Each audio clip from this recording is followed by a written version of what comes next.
This is the very first Title II University 8-week success plan group coaching call, and I'm really excited about it. Now, you might see that I have there TTU notes. 1, don't take any. Don't take any notes, okay? 2, enjoy the process. Honestly, when all is said and done and you finally get to the promised land, when you get to the place where your house is together, right? You're going to look back and really, really wish that you enjoyed getting there, because it's one of those things you're never going to forget. I remember when I first got started. It was before my 4th child was born. He'll be 29 in July. All right. It's a long time. I remember it. It's a memorable occasion when you finally get it. All right. When you're going through the process, we tend to beat the crap out of ourselves. All right. We have this inner critic, and we're going to talk about that during this 8-week program that we're in. But we have this inner critic that kind of like beats the crap out of us on a regular basis. And I'm telling you, take a step back and see that inner critic for who she is or who he is, and say, oh, okay, I'm going to step over that bump in the road, and I'm going to enjoy the journey, because from what I understand, it really can be a pleasurable one, but I won't know that until I'm done. So since I have that 2020, that's what I'm going to decide to do. Okay. You're going to have a lot of growth. This isn't just getting the house cleaned up. There's a lot that we process about just ourselves during this. So really, okay, just step back and say, I'm just going to enjoy it. All right. And I want you to love yourself. This is so big, so, so big. There's so much that we can't do because of how we feel about ourselves.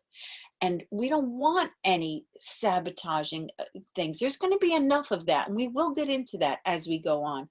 It's going to be enough of things that we're not going to, like see until we're hit like a deer in headlights. All right. One thing that absolutely will stop you from progressing in a way that is super profitable is to not think well of yourself. All right. So love yourself throughout this whole thing. Okay. Now, strategy. This is the meaning of strategy: a plan of action or policy designed to achieve a major or overall aim. That is the definition of strategy. And that's what we're doing: a plan of action designed to achieve an overall aim. Okay. Other words for this is a master plan. We're going to have a master plan, a grand design, a game plan, an action plan. All right. Those are the words. That's what we're doing here. We've got to get a strategy. Now, when I say we, I really mean you. You have got to design a strategy. And that is what part of what we're doing together here is. And it's going to be the very first thing that you're going to have to do. And it's going to be your homework. Okay. And we're also going to have some in meeting time to get this done. All right. So strategy, we've got to have a strategy. Okay. Okay. So you need to make a decision. You need to make a declaration. They're two completely different things: decision and declaration. All right. The decision that you're going to make is that you're going to get the house cleaned up. That's what you're here for, right? You're here to get the house cleaned up. And you have to make a declaration, like declare what it is that you're going to do. What are you going to do? Declare it. Okay. And I really would like to, when we get together after this little presentation, unmute yourself for like 20 seconds and say, here's my declaration. All right. And you need dedication, also known as commitment. All right. These are the things that are required in anything that we want to do that we're serious about. All right. You've got to be dedicated to this. You've got to make a commitment. It isn't going to work if you don't. All right. If these things aren't put into place right from the beginning, it isn't going to work. You're not going to get what you want. It's going to be like, what are you here for? Right? And we know that this happens to everybody. Only 92% of all people that set goals actually reach them. And the main reason is because of what we're talking about here. They don't get a strategy. They don't really make a solid decision. They don't make a declaration, and they don't have commitment. So if you truly want a change, these things have to get put into place. Now, let's see the next thing. All right, the importance of tracking. All right, we've got to track our progress. All right, we've got to keep track of it. Now, I have a star chart that I really, really recommend you print out, and for as many as you need to be printed out of. Like, I have one printed out for me for meditation, for my morning routine. I think that's all. Oh, and for exercise. Okay, so you want to like print out, when we could talk about that too, like what you want to print them out for. You've got to keep track of what you're doing and how you're doing. Now, one reason is because our brain likes it. All right, when we're doing something, there's something that physically, like this is a physical thing that your brain, like, you know how like your heart, it likes oxygen, right? Your heart likes exercise because it's a muscle, right? Our brain likes tracking. It's something that clicks as an organ in your physical body. It's something that helps it to keep up with the thoughts that it's thinking. Okay, so our brain likes it. That's one reason. Another reason is that we get fooled by time.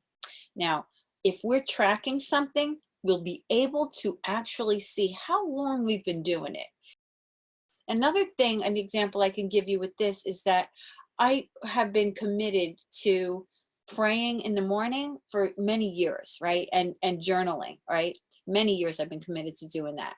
And there was a period of time where I did not fall off for a full 10 years, no joke. And I have the journals to prove it, okay?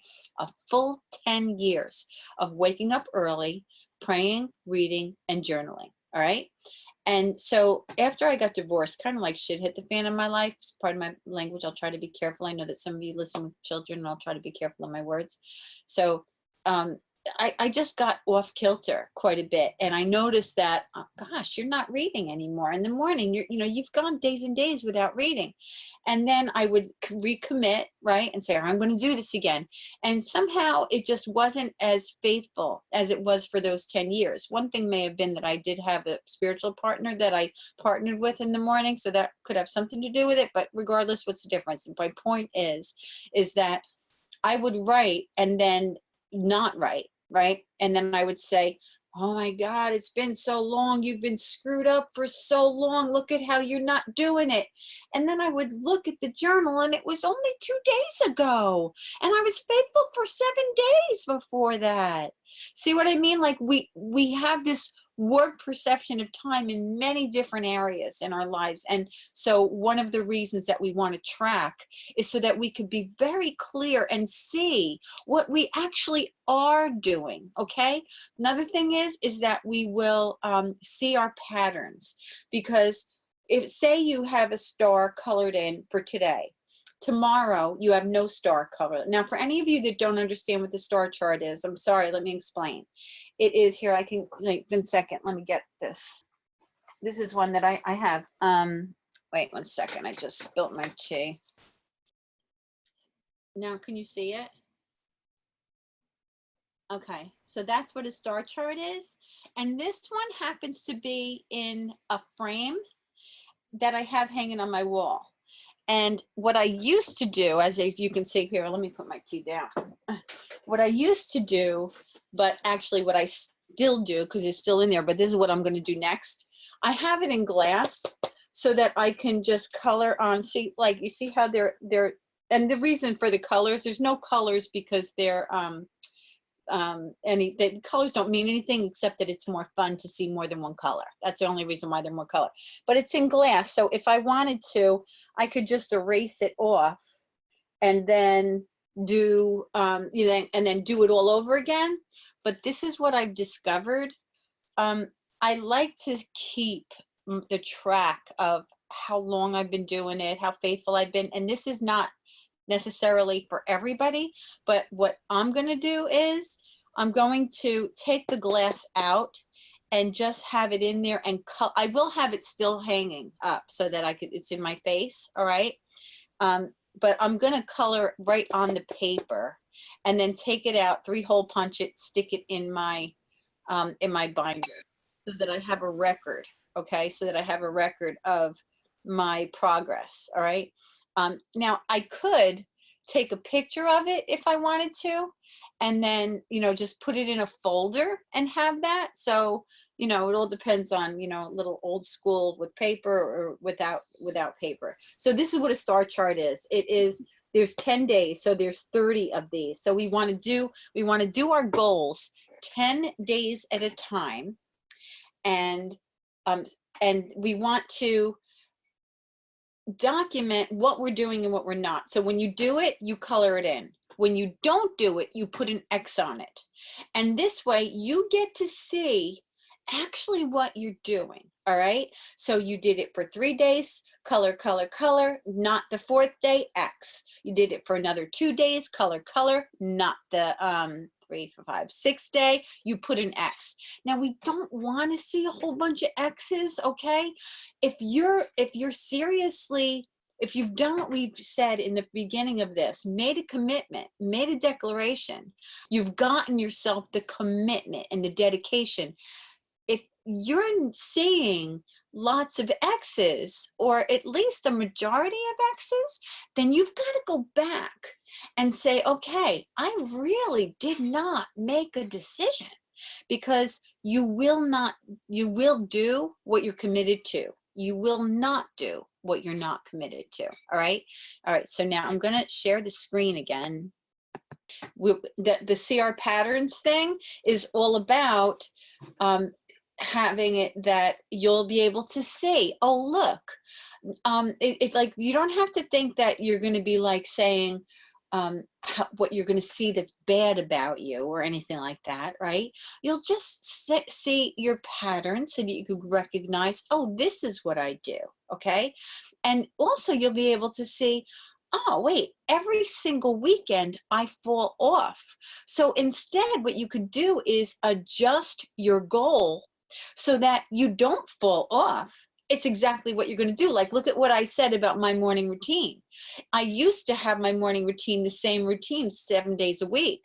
But then I was finding that I wasn't staying faithful to my Saturday and Sunday, doing it on Saturday and Sunday. And that's when I realized I need to adjust my weekend morning routine to be different than my weekday morning routine. And then everything works perfectly. That's the same thing with my meditation. I have a specific way that I meditate during the weekdays that I've discovered doesn't work so well for me during the weekends. So I have a different commitment to my meditation on the weekends, and that makes my star chart be able to be perfect and me to be set on my goals properly. Get it? Now, another thing is, I want you to know there is no such thing as a setback. Okay? Zero, nada, nilch. You cannot screw up as long as you're on the road, as long as you're trying, as long as you're moving forward, as long as you're still in the game. There's no setback. There's no failure. There's only results. All right. So if you have your star chart, your tracking device that you have, and you're seeing that 3 days this week you did it, 4 days this week you didn't, right? There's no setbacks. All right. It's just results. So you just take a look and you say, oh, look at what's going on there. And so there's a couple of things that might need to happen. Maybe you need to really go back and say, I've got to recommit. Or maybe you need to change things. Like, let's say you're going to, one of the things that you want to incorporate in your life is exercise. And you have exercise in 5 days a week. You have exercise in 2 days a week. You walk. Well, let's be realistic, okay? If you haven't exercised ever in the past year or so, don't set yourself up like that.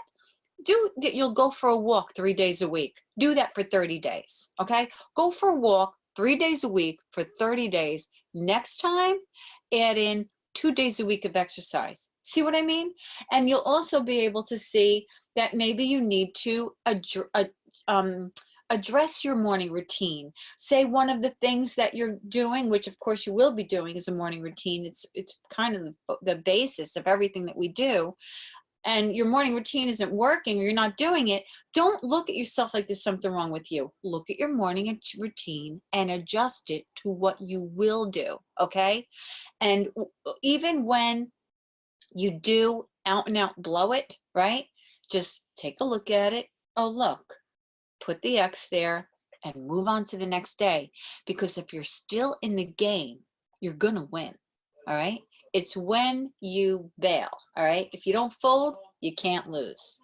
All right. So now, knowing what to expect, your body's objections, and giving heart a different meaning. Okay. You have to know, I want you to know what to expect as you're moving on to this journey, because it's going to feel like something's wrong with you, or "Oh, why can't I do this?" And then you quit, right? And that's only because you don't know that that's what happens. You're going to have lots of objections from your body. Your body has been used to doing things in a specific way for a long time, right? It likes it. It wants to be there. It's familiar. We like what's familiar. So whenever you go outside of that familiar, it makes you feel uncomfortable. Just see that uncomfortable feeling as um, a sign that you're doing everything right, okay?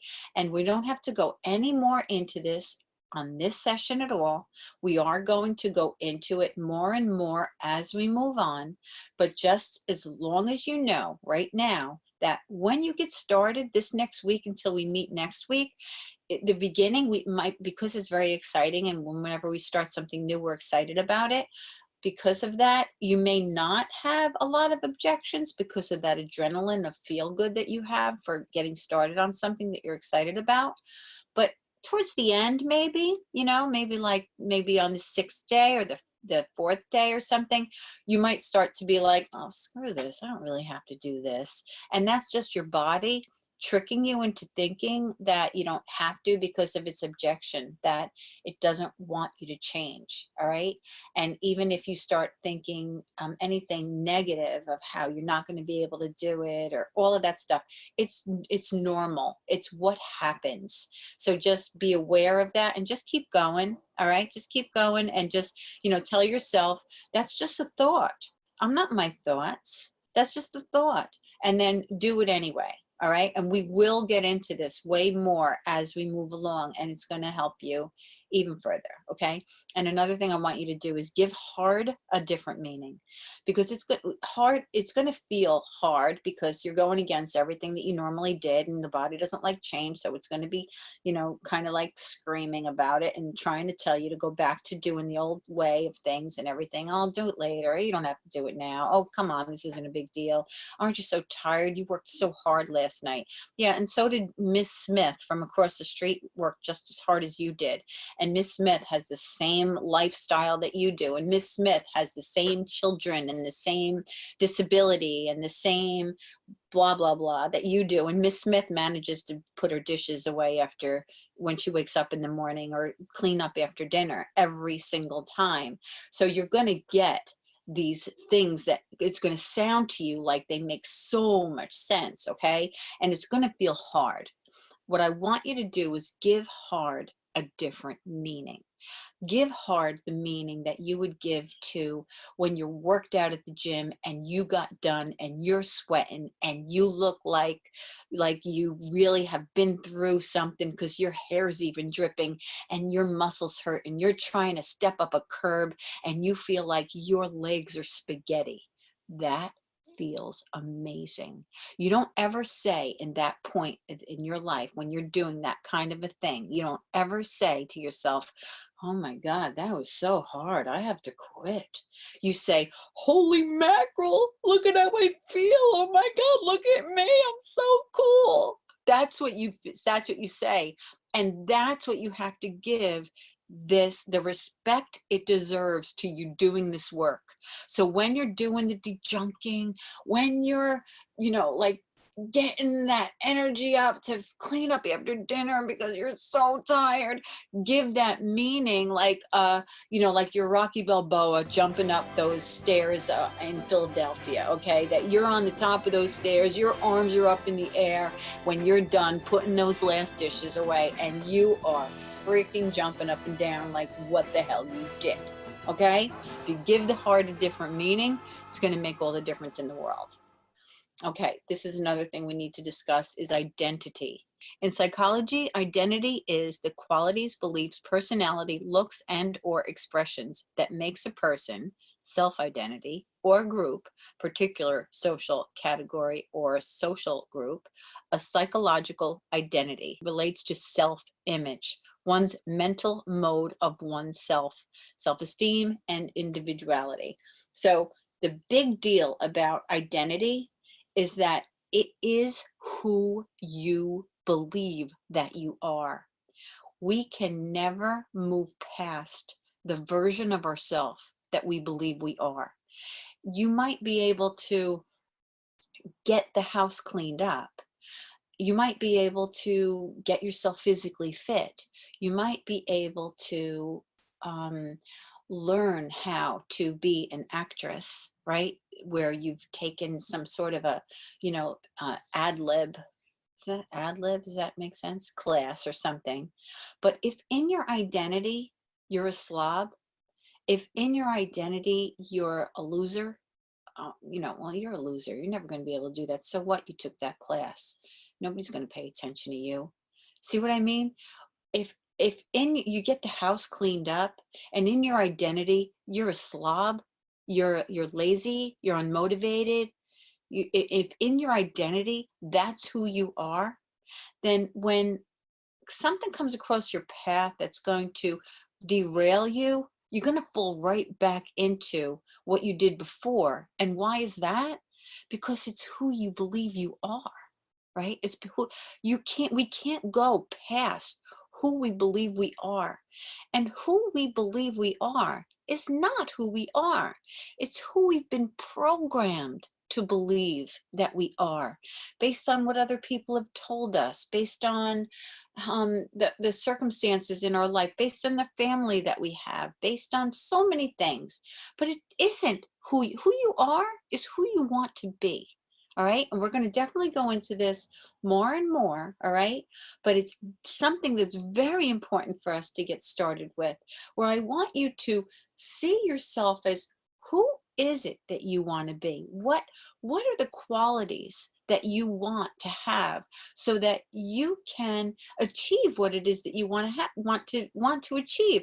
Because if you don't believe that you can have these qualities, then you won't be able to pull them out of you because you've locked them away. You can't get to them. It's as if they don't exist in you. All right. So unless we have the qualities necessary to be committed, how can we be committed? Right. So what I like to do is I like to think about a person that I know that has the qualities that I want to have. And then I imagine myself as having those qualities, not being that person, but because I have witnessed that person in action, then it's easy for me to feel what that feels like, to be that way, to act that way, to feel that way about myself. All right. So we're going to definitely do more of this as our weeks go by, but it's definitely something that you've got to address right from the start. And then here's the slide that I said that I couldn't find, that I thought I didn't have. No failure, only results. Okay. Please cement this in your head. And remember what I said about love yourself, right? This is one of the reasons. If you read this, no failure, only results, and the thing that kind of like stuck in your heart, right, when you read that was like, oh yeah, right, not for me. You know where that came from? That came from the not loving yourself part of you. If you had that loving yourself part of you, when I said to you, no failure, only results, your attitude would have been like, all right, okay, yeah, I see how that could be. Sure. See what I mean? It's real important that you love yourself. And that's one of the reasons why you won't be able to see possibility when you don't see how wonderful you are. Okay. Now, really quickly, the planner that I purchased, I'm gonna kind of like give a little example. I purchased a planner. Okay, it was because I have a business. I have a business. This is what I'm doing with you right now. It's part of my business, and there's a lot of things that have to get plugged into the day as a business person, and so I was really kind of like struggling with how do I get all of those things plugged in? How do I even know what they all are? Because there's so many moving parts. And so I read this little advertisement and I thought it sounded really great. I was really excited about it. And I sent away for this woman's book and her planner. And what she promised was that I would know how to set an hour or two aside to plan my year, 90 days at a time, and that I would know what I needed to plug in and how I could do it. And the planner had supposedly all of these components in it, and that I would have the instruction on how to do it. So I was really excited and I did get it. And I was ready. Okay. I was ready. I was ready to do what I needed to do. I wanted to do it. But without knowing how to do it, doesn't matter how much we want something, we won't be able to do it. The instructions were not clear. There was really no guideline into, all right, here's how you get started and here's what to do. And so I was left there like feeling really, really crappy because I wanted to do something that I couldn't do. We can't do what we don't know what to do. And you're here because you want to do something and you're getting the what to do with it. Okay, you can do this. All right, you've got all of the components. You don't only have the desire to get it done. That's what you're here for, which is huge. You won't be able to do it without that, but you also have the plan to be able to do it. All right, so now I want to chat and I want for us to see our plan of action. All right, let's get that set right now. Okay. All right. What are you going to be doing this week? All right. You've got to decide to do something this week and then practice it. All right. So what are you going to be doing? All right. What are you going to be doing? Are you going to watch session 1 and do everything that session 1 says to do? And when are you going to do it? I want to know. I want you to either type it in, raise your hand. I want to know, what are you going to do? So I'm going to sit here like a game show host and wait for somebody to say something. What you just watched was a group coaching call that I have with my Title Tutor University students right now, and you can be a part of it. If you have always wanted to get the house cleaned up, if you told yourself in January, this year it's going to be different, here's your opportunity to make good on that promise. Not only is my course amazing and it has everything that you need in it to succeed, but on top of that, you get the group coaching that I'm offering right now that I've never done before. This is a great opportunity. It's the perfect time. And if you have been praying for the place to get cleaned up and for the help that you need, your answer is here. Now you just have to take the next step and make it happen for you. So click on the link that's in the description box or right here on this page and get started.